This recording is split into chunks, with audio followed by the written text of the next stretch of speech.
Hey everyone, how's it going? So I have a kind of video that I haven't done in a little while, which is a haul.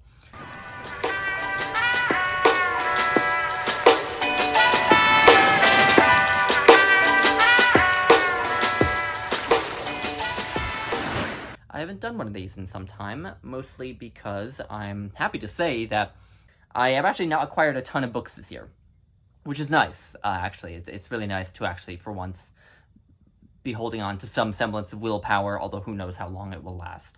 But I did just a couple days ago get some books, and the reason for that is because at the end of last year and the beginning of this year, like the early weeks of January, I was visiting my parents in New York for the holidays. And while I was with them, I did acquire a bunch of books.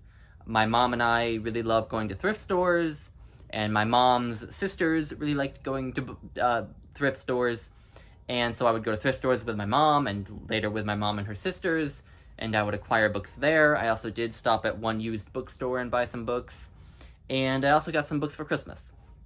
But I have only just gotten those books onto my shelves because I flew home for the holidays and could not fly back with the number of books that I had. It would have been too much.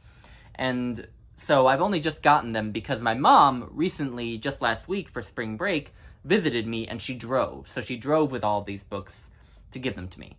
And we also did other things. She stayed for several days, so it wasn't like she just came here to do that. But, you know, that is the aspect of the visit that is of most interest to you all, probably. So I thought that just for fun, I would run down the books with you, just because I haven't done a haul in a while, and I think they're fun. So they are books that are behind me right now, so as you'll probably see as I go through me reach for the books. But I'll start with the big one that I got for Christmas, and that is this, Art, the Definitive Visual Guide. It's just a survey of art history, with a big focus on Western art, but there is a lot of non-Western art. And so I'll kind of show you what this looks like. It will have, you know, samplings of artworks and just little descriptions of what's notable about the piece and such, and who painted it or who created it. And then occasionally it'll have an entire 2 pages devoted to one painting, and I'll see if I can find one of those for you. Yeah, so here's one for the self-portrait of Rembrandt. And so sometimes for a really important work of art, the book will just take a whole 2 pages to run through the details of it. And this is just great. I paged through it after I got it for Christmas, and it just looks like it'll be a great reference work for me because I'm getting more and more into what I call the plastic arts. And yeah, I was delighted to get this. I asked for it, so I knew I was going to get it, but I'm delighted to have a copy. So that's the first big book. Now we move on to more normal-sized books, starting with The Bluest Eye by Toni Morrison. This I've wanted to read for a long time. It's sort of a booktube darling, as Toni Morrison in general is. And that I think that's totally justified. I've only read Beloved, but I love Beloved. It's weird that I haven't read anything else by Toni Morrison. So now I have this, a very popular work by her, and it sounds really, really good. The next one is Shakespeare-themed work. It says Hamnet by Maggie O'Farrell, which is a novel, as I understand it, about the son of Shakespeare, Hamnet, who died when I think he was like 11 or 12. And who some people, at least Harold Bloom, believes may have been a partial inspiration for Hamlet in the play of the same name. And I've heard really good things about Hamnet. My mom bought this for me without my asking for it, and I was really delighted to get it. I haven't read any, I should say, Shakespeare-themed fiction at all. I haven't even read any like historical fiction about Shakespeare. So that I was glad to get that. But this next book is Death with Interruptions by Jose Saramago. Jose Saramago obviously is a Nobel Prize winner, a Portuguese author, and he's supposed to be excellent, but this book in particular has always sounded of interest to me. This novel is about an incident where death, the personification of death, decides to sort of take some time off from her job. And so for a period of time, on Earth, no one dies. And it's about that. And that premise just fascinates me. So I found that. It's a really lovely edition, I think. Very minimalist. I love it. Now we have a book I know a lot less about. So this is Women Talking by Miriam Taves. I feel like a lot of people on BookTube do like this. I feel like I've heard a lot of people talk about it. The cover doesn't tell you much. But this book I took from a stack of books that my mom's sister offered me for free.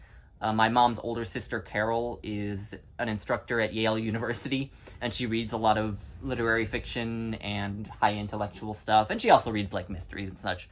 But she basically just had a stack of books and told me to have at it, and I've heard of this book, and I thought it sounded interesting. The next book is a Christmas present that I asked for. This is the complete stories of Franz Kafka. I read a small collection of Kafka's stories a few years ago, and I don't think there was a single story in that small collection that I read that wasn't a huge hit for me. But somehow I have managed to go for, again, 2 or 3 years without reading anything else by Kafka. So this will help me to remedy that. This is all of his short stories. So I have that now. And next book is also a complete short stories, but this time of Ernest Hemingway. And Hemingway is an author who I've read a few books by, and some of them I really, really like. I really love The Old Man and the Sea.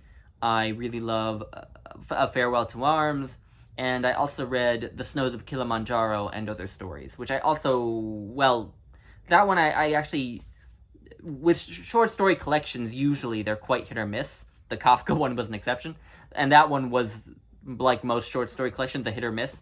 I really like this title story, The Snows of Kilimanjaro, but given how into Hemingway I was for a time in my reading life, it's again interesting that I haven't read any of him in a few years. So again, this will be a good way to do that, because I've heard from a lot of Hemingway aficionados that he was actually a much better short story writer than he was a novelist, and most of what I read by him is novels. So I have that. The next is another book I got from my aunt, and this one she kind of pressed on me. She told me that I would like it.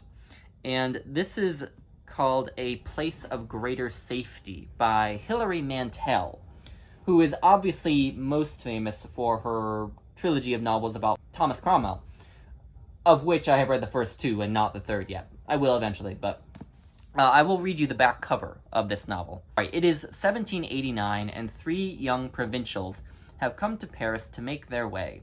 Georges Jacques Danton, an ambitious young lawyer, is energetic, pragmatic, debt-ridden, and hugely but erotically ugly. Maximilien Robespierre, also a lawyer, is slight, diligent, and terrified of violence. His dearest friend, Camille Desmoulins, is a conspirator and pamphleteer of genius. A charming gadfly, erratic and untrustworthy, bisexual and beautiful, Camille is obsessed with one woman and engaged to marry another, her daughter. In the swells of revolution, they each taste the addictive delights of power and the price that must be paid for it. So a novel about the French Revolution by Hilary Mantel, the author of the Thomas Cromwell books, which sounds super interesting. I actually have always wanted to do a deeper study of the French Revolution through history books mostly, but it'll be cool to read a novel about it. So, and it's by Hilary Mantel, which is kind of neat because she gets a lot of attention for the one work, right? The one trilogy, but she wrote other things. So the next book is a novel where I have seen the film adaptation and desperately want to read the book. And this is Brooklyn by Colm Tóibín. And so this is about a young Irish woman who moves to New York City and about her sort of emotional struggles working through that process. And I absolutely love the film adaptation of this book.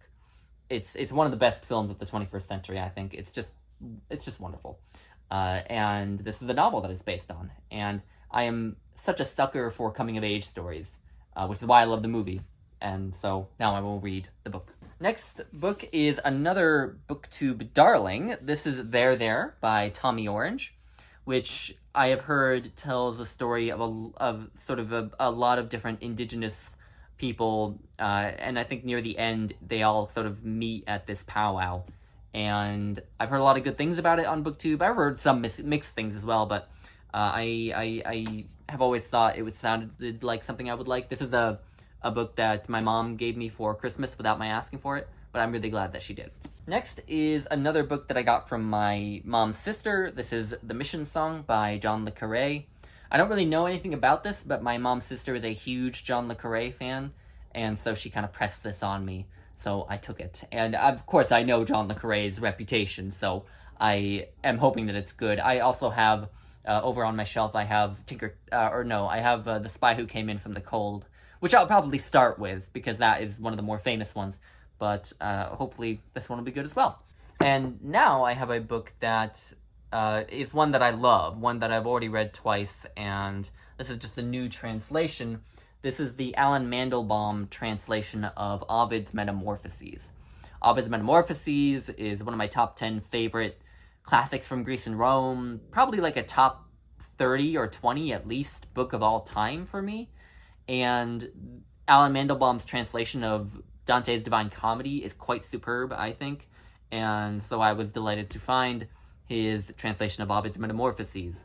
And I am kind of feeling inclined to reread the Metamorphoses this year. We will see if it happens, but I'm feeling inclined to do it, especially having this new translation. Now is a chunkster. This is The Pillars of the Earth by Ken Follett, which is another BookTube darling, and my mom also loves this book. She's wanted me to read it for a long time. I did watch an adaptation of it. I believe it was a miniseries adaptation, and I enjoyed it, but I've heard that the book is better in this case. And so this is another book that I got from my aunt, and again, she kind of pressed it on me. Some of the books she just let me have at it, but others she told me that I should read, and this was one of them. And my mom also has wanted me to read this book. And incidentally, this is a mammoth. With March of the Mammoths going on, this is actually a mammoth. So it could be something that I read during March one of these years. But there's Pillars of the Earth. All right, now I've pulled down a few books, as you can probably see, just to make this go a little bit faster. First up here, I have The Brothers Karamazov. This is a Norton Critical Edition. I already own another edition of The Brothers Karamazov. This is the Constance Garnett translation, which is well regarded, but mostly why I grabbed this is because it's a Norton Critical Edition. It'll have a lot of extra material in the back, which is always wonderful. Next here is a memoir. This is The Pianist by Vladislav Spielman, and this is the basis for the film The Pianist, directed by Roman Polanski. And I love that film. I adore that film. And this is the memoir that it's based on. So I grabbed it when I saw it in a used bookstore. Next is another book from my aunt. This is Fatal Invention: How Science, Politics, and Big Business Recreate Race in the 21st Century, which just sounded fascinating based on the title. And so I grabbed it. It seems very timely, for given American history, but it sounded really interesting and important. So I grabbed that from my aunt again. And next is another, I believe, a thrift store find. This is the Seamus Heaney translation of Beowulf, which I wanted to read for a long time, heard nothing but good things. I have read Beowulf in a different translation once, and I thought it was super interesting, but I need to reread it, and it'll be cool to have this well-regarded translation. But what's cool about this edition, there are two things that are cool about this edition. First off, it has the original Old English on one side and then the modernized English on the other side. And also, this copy is actually annotated by someone. You can see that there are underlinings and scribblings in there. And a lot of people don't like that. A lot of readers I know really don't like stuff like that. I actually do. I actually find that interesting. I find it interesting to kind of see how someone else interpreted a book, because it sometimes sort of informs my own interpretation. So I kind of like that. And then lastly, not lastly, but last in this pile that I grabbed down, I have here a Folio Society edition of Coriolanus by William Shakespeare. And this was sent to me by Jason from Old Booth Chapter and Verse and Kelly from Books I'm Not Reading. They just sent this to me because they're lovely people, but it happened to arrive on my birthday this year, actually. So it also kind of was a bit of a birthday present, which was kind of nice. But it's obviously a lovely edition, and it's actually an Oxford World's Classics edition, and those are always wonderful. because they have tons of extra material. This particular edition has a 150-page introduction, and then tons of endnotes as well, in addition to obviously the play. So this is wonderful find. So I was glad to have that. I was glad to retire the other copy I have of Coriolanus, which is just an old mass market. So I have that to read it from now. All right, I grabbed down another small stack, and the first of those is Lolita by Vladimir Nabokov. I actually used to own Lolita in a different edition, and then eventually I got rid of it because I thought that I was never going to read it, and obviously that was wrong because I'm very interested in reading Lolita, of course, mainly because it's just one of those modern classics that's good to have under your belt. It comes up in conversation so often that I can't help but getting interested in reading books like this. But my motivation to read it was particularly spurred when I read Reading Lolita in Tehran by Azar Nafisi, in which she discusses reading this novel in Tehran under the Islamic Republic regime over there, the regime of Ayatollah Khomeini. And so I grabbed it when I saw it at a thrift store. Next one is another thrift store find. This is Frankenstein by Mary Shelley. Needs very little introduction, I'm sure.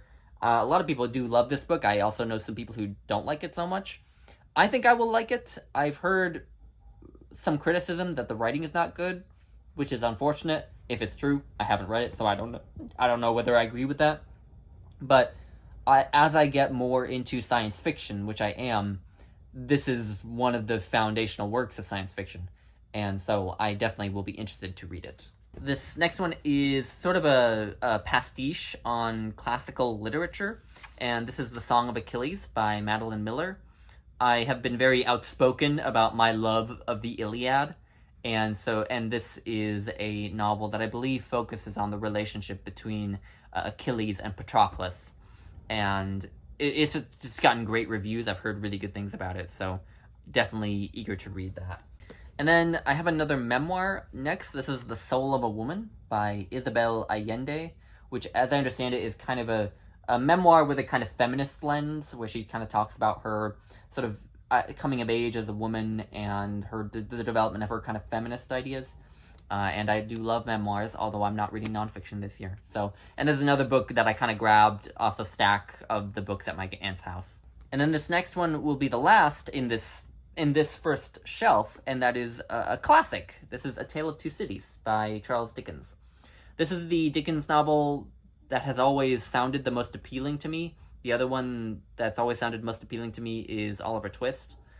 But this one, being about kind of the French Revolution, intrigues me, and I've heard really good things about it. So I'm, still kind of wrestling with Dickens. I'm not still the biggest fan, but I've only read 2 of his books, so I mean, honestly, what can I say? But there you go. I'm gonna read A Tale of Two Cities. I think maybe I'll make it my next Dickens, because I'm reasonably certain that at least the subject matter should interest me. So anyway, glad to have a nice mass market paperback. I can buy a better copy if I want, if it's a book that I really want to keep. Alright, so now we move to this other shelf, and I'm going to be starting right at this divider here. This is a bookend that's sitting right here, and I'm going to start there and work backwards. These are all books that I owned previously, so I'll go through these books, and then that'll be the haul video. So the first 2 books we have here are works of fiction. We start off with another classic. This is Sense and Sensibility by Jane Austen, which I found at a thrift store. Again, like Dickens, Jane Austen is kind of an author that I wrestle with more than I adore, but I do kind of want to read all of her books because she didn't write that many, and they're so influential that it makes sense to read them in my book. So I grabbed that, and it's a skinny thing. And then the next one is a book by an author who wrote my favorite fiction book of last year, and that is True History of the Kelly Gang by Peter Carey, which is about a kind of outlaw gang in Australia, which sounds super interesting, but mostly I want to read this because it's by Peter Carey, who wrote Oscar and Lucinda, which was one of my favorite books of last year. I grabbed down another stack, as you can see there. The first of these is A Lesson Before Dying by Ernest Gaines, which is, I believe, about a man who is on death row.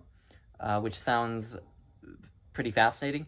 And I actually first heard Ernest Gaines's name in the book In Search of Our Mother's Gardens by Alice Walker, and she praised his writing quite a bit. So when I saw it at a thrift store, I grabbed it. Next is a novel by Susan Sontag. This is Death Kit. I don't really know much about it, but I love Susan Sontag, and I'd like to read as much as possible by her, so I snagged it at a thrift store. Next is The Things They Carried by Tim O'Brien, a Vietnam War book. I actually can't remember now whether it's a novel or a collection of short stories. I feel like it might be a collection of interconnected short stories, but anyway, a sort of modern classic of American literature. I did have to actually read a part of this book in high school once, but I barely remember anything. But I know Kelly from Books I'm Not Reading really loves Tim O'Brien, and obviously he's well known and well praised across the universe, so I grabbed that at a thrift store. And then we return to Kafka now. This is his novel America. I read the short story America, which was kind of the jumping off point for this novel, which is about a young man who moves to America. And again, kind of in that, what I was saying earlier about just feeling like I should read more Kafka, so I grabbed it at a thrift store. And next, this one is a play. This is Long Day's Journey into Night, which I grabbed sort of because my grandpa was a scholar of modern drama, and this was one of the plays he always loved and taught in schools, and so I grabbed it, and it's also just sort of a classic play in American literature. And then the last of this stack I have down at the moment is Sovietistan, A Journey Through Turkmenistan, Kazakhstan, Tajikistan, Kyrgyzstan, and Uzbekistan by Erica Fatland. And the area of the world that this book is about, I get the sense that this is a sort of travel memoir where the author sort of moves through these different countries and surveys the sort of socio-political landscape of them.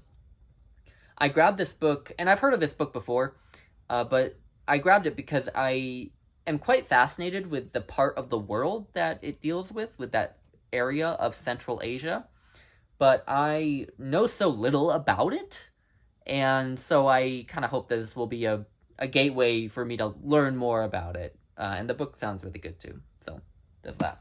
So I have now another stack of books, and the first one is one that probably needs little introduction. This is Pachinko by Min-Jin Lee, which I feel like in every other booktube video at one point I was hearing about Pachinko, but it's kind of this multi-generational story about a Korean family in the early 1900s.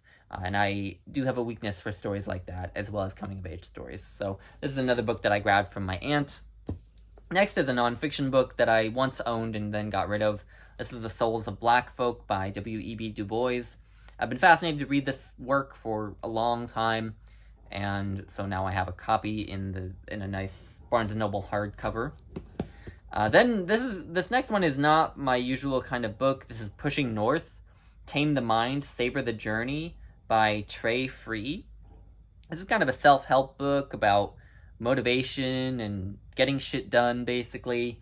And my mom apparently read it and really liked it. It's apparently by like a mountain climber or a hiker who talks about like motivation and staying motivated and such. And so she gave it to me because she thought it would help me through my dissertation, which we'll see about that. But anyway, that's again not my usual thing, self-help, but it was a gift from my mom. And next is another book that was, I know, all over BookTube at one point. This is Caste, The Origins of Our Discontents by Isabel Wilkerson, which, as I understand it, is kind of about how sort of race and class and these other factors have conspired to create a kind of implicit caste system in the United States, which sounds quite fascinating, and I've heard really good things about this book. So definitely one I'm eager to read, even though I'm not reading nonfiction this year. And then the last book in this particular stack is a book that, for some reason, has been much on my mind lately. And unfortunately, it's a nonfiction book, so once again, I won't be able to read it until next year unless someone wants to buddy read it with me. But this is The Art of Not Being Governed, An Anarchist History of Upland Southeast Asia by James Scott. And this is about this region called Upland Southeast Asia, which is kind of I believe a region that's kind of north of like Thailand, that area north of Thailand, but still south of China, and that goes up into like Central Asia a little bit. And apparently, a lot of that area of the world, that region, has existed without a formal centralized government for centuries and functioned just well. The people there live, function just well.